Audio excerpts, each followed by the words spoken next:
Hi, Boosh here with a quick analysis of the job changes from the trailer and live letter that we got recently. In this video, we're going to be covering the tanks. To start off with, let's just look at what they got for the entire role. We got a unspecified upgrade to Rampart and the pseudo roll action 30% MIT that tanks get at level 38. Whether this change is good or bad will depend mostly on two things. Firstly, what the upgrade is, and how fight design is adjusted to compensate for them. I think the worst thing they could do is add heals to these abilities, since the tank shots in Endwalker are, to be honest, overpowered, and they leave healers with very little to do. You get so much like healing throughput on just the tank short CDs. I personally think this was already a pretty big mistake for Endwalker, but it's kind of locked in at this point because Ultimate Fights are balanced around them, so you can't remove them. Doubling down on this design direction in Dawntrail, to me, would feel like a fairly big mistake. What could be interesting, however, is if they have, much like the short mitts, a small window where there's additional mitt, right? So you get rewarded for good timing. There is a slight risk here that this can make mitigation a bit too strong, but that's entirely contingent upon fight design, right? Because if you adjust fight design to have more frequent or harder hitting tank busters, then that's not a problem, because you need more mitt, you need stronger mitt. So suddenly it becomes about, maybe you don't double mitt tank busters, but you have to time them correctly, right, to get the full benefit and not die.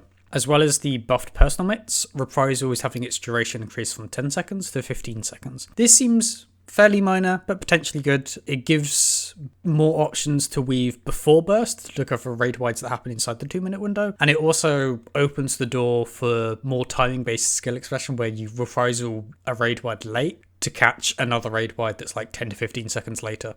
If fight design accommodates that, it's good. If it doesn't, the increase in time doesn't really hurt anything. So I think it's a positive change. Now let's get on with some of the specifics of the jobs themselves. Many of the actions that were shown in the trailer are already pre-existing. They might have slightly different animations because of the engine upgrade stuff, but I will annotate these known skills as they're being used on the screen and then try to analyze new actions that we see as they come up. Starting off with Paladin, we have them pulling with Holy Spirit and then closing in with Intervene, followed up by the upgraded Sentinel, which is their 30%. There's a 1-2-3 combo with Expassion, followed by Holy Sheltron, into the new 3-hit Atonement combo. We know from the live letter that this combo will be bound on the same button, much like Gnashing Fang, which seems to be a theme for Dawntrail. There's then Clemency into what appears to be an upgraded Requiescat that looks like it does an AoE on hit. We then get Passage into a Confidior combo, which has a new 5th and final hit. From the live letter, we also know that Goring Blade will require Fight or Flight to be active before it can be used. It seems plausible, given this, that Fight or Flight will change into Goring Blade to save and hotbar space, since that's another theme for this expansion. These additions and changes for Dawntrail are nice for Paladin, if a little uninteresting. Making Atonement a 3-hit combo helps make it visually distinct over pressing the same button 3 times in a row, and assuming the combo increases in potency as it progresses, it also provides a stronger incentive to not drop Atonement stacks. Requiescat's hit being an AoE is a minor improvement for dungeons, but is mostly visually cool. A 5th hit on the Confidio combo is, to be honest, kind of uninspired, but completely predictable. People were guessing this well before the trailer came out. The decision to make Goring Blade require the execution of Fight or Flight seems like a further simplification in an already simple job, and seems to exist to stop players drifting and misaligning Goring Blade outside of buffs. If, as I suspect, Fight or Flight changes into Goring Blade, then this is at least a small upside in reducing hotbar space, but I don't think that Paladin particularly needs this, and if they are still separate, the change overall feels kind of pointless, to be honest. Next, let's look at Warrior. Inner Chaos appears to have gotten a new animation that feels much more like an empowered Feral Cleave rather than an empowered Inner Beast. We then get to see the upgraded Vengeance, followed by Inner Release. After the third Feral Cleave in Inner Release, the Warrior uses the new follow-up OGCD that is explained in the live letter, which looks like a circle around the player. We then get Primal Rend into another follow-up OGCD.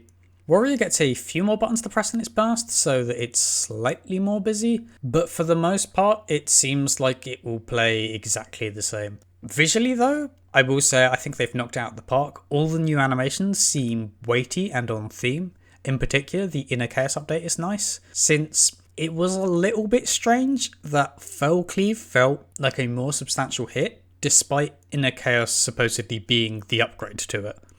Dark Knight opens up with Amend into a damageless gap closer. After a 1-2-3 combo, we get TBN, followed shortly by Delirium. The live letter clarified that Blood Weapon will now be merged with Delirium. That is to say, it's actually going to upgrade into it and then have its effect added to it when that upgrade happens. After the use of Delirium, there is a new 3-hit combo, which is probably a replacement for Blood Spiller. I imagine the idea here is similar to Paladin's Atonement. Make the back-to-back hits visually distinct, so that it doesn't feel as repetitive pressing the same button 3 times in a row. It is worth noting that the gauge generation effect on Delirium only lasts for these 3 combo GCDs, as can be seen by the following AoE GCD not generating any blood gauge. This does mean 20 less gauge generated per minute, but this is offset by the fact that Living Shadow no longer requires gauge to summon. This technically means that Dark Knight is up 10 gauge every 2-minute loop because they generate 40 less, but they don't have to spend 50 to summon Living Shadow. But it also means slightly less MP generation. We then get an upgraded Shadow Wall, and then this is shortly followed by a big GCD finisher that from the live letter we know procs from Living Shadow. The changes to Dark Knight primarily seem to be aimed at making the job more accessible. In Endwalker, Dark Knight has this tension of wanting to hold blood gauge and MP to bring into burst, but not wanting to hold too much for fear of overcapping. Particularly with blood gauge, it was easy for less experienced players to not have enough gauge to summon Living Shadow on cooldown in the 2-minute window, or to end up in awkward spots in the 1-minute windows where you would be about to overcap, right? But you would be unable to spend any gauge to prevent the overcap because Delirium made Blood Spiller cost nothing, and the other gauge spender, Living Shadow, is on cooldown because it's a 2-minute cooldown. By both making Living Shadow free and reducing the blood weapon stacks so that you generate less gauge and MP, both of these pain points are addressed. Additionally, for non-new players, there is now no need to use blood weapon pre-pull to ensure that you have enough gauge in order to summon Living Shadow early enough in the opener, which addresses an issue where you could be forced to overcap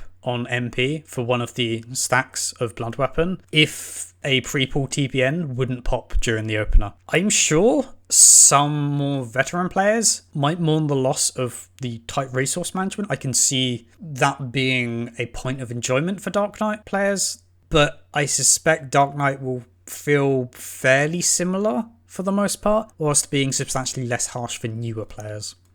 Gunbreaker opens with Lightning Shot into a non-damaging gap closer or dash. This leads me to think that all tanks might get a free non-damaging gap closer as a proc from using their ranged attack. Paladin and Warrior in their trailer section did not use their level 15 ranged attack and opened with damaging gap closers, where both Dark Knight and Gunbreaker used their ranged attack and gap closers with non-damaging versions. This may just be quality of life for tanks who spend all of their damaging gap closers in burst. My copium take is that if Square Enix is potentially going to reduce things like boss hitbox sizes and reintroduce some tank positioning, it's a welcome tool to enable tanks to stop the boss from being pulled out of position if they have to disengage for a bit, right? Because you go out to the edge, but before the boss follows you after doing its attack, you gap close back into it stays, for instance, centered. Time will tell on this. That's just, a thing that might be nice, but who knows with the fight design stuff. We then get Fated Circle into a continuation, which pretty much everyone expected. We also get No Mercy into Sonic Break, and like Paladin and its Goring Blade, Yoshi P confirmed that you will now only be able to use Sonic Break after using No Mercy. There's some normal burst window stuff, followed by Gunbreaker's big new ability, Lionheart, which is a 3-hit combo that is enabled by Bloodfest that doesn't cost any cartridges. To express my views on these changes to Gunbreaker, I first need to explain my stance on Gunbreaker in Endwalker. I am of the opinion that Endwalker kind of ruined Gunbreaker a little bit, primarily due to 2 reasons. The first being double down with triple cartridge, and the second being continuation on burst strike.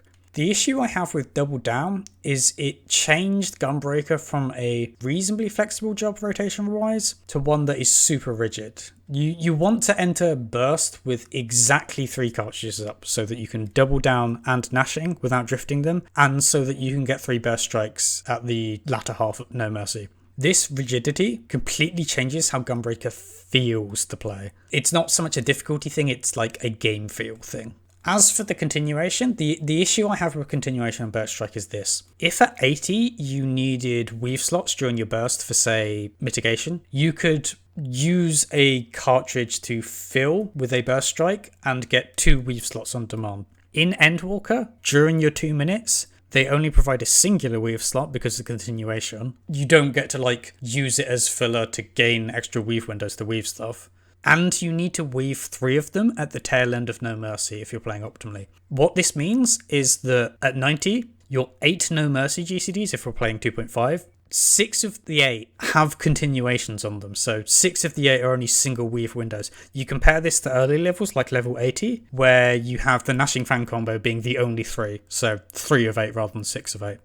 The introduction of Lionheart partially addresses this latter concern. Now that the last 3 GCDs of No Mercy are presumably covered by Lionheart, what this does is it now makes the last 3 GCDs give double weaves, whereas before you would have to do burst strike with continuation. I will add that this doesn't actually improve 1 minute windows at all, and it doesn't change the rigidity of the rotation, right? Because 1 minute is still exactly the same, and for 2 minutes, you now want to enter with exactly 0 cartridges rather than 3, because if you enter with 3 or 1 or 2 or whatever, you either have to drift your window slightly, or you have to spend a burst strike during your No Mercy window, which will push Lionheart outside, like one of the Lionheart GCDs outside of burst.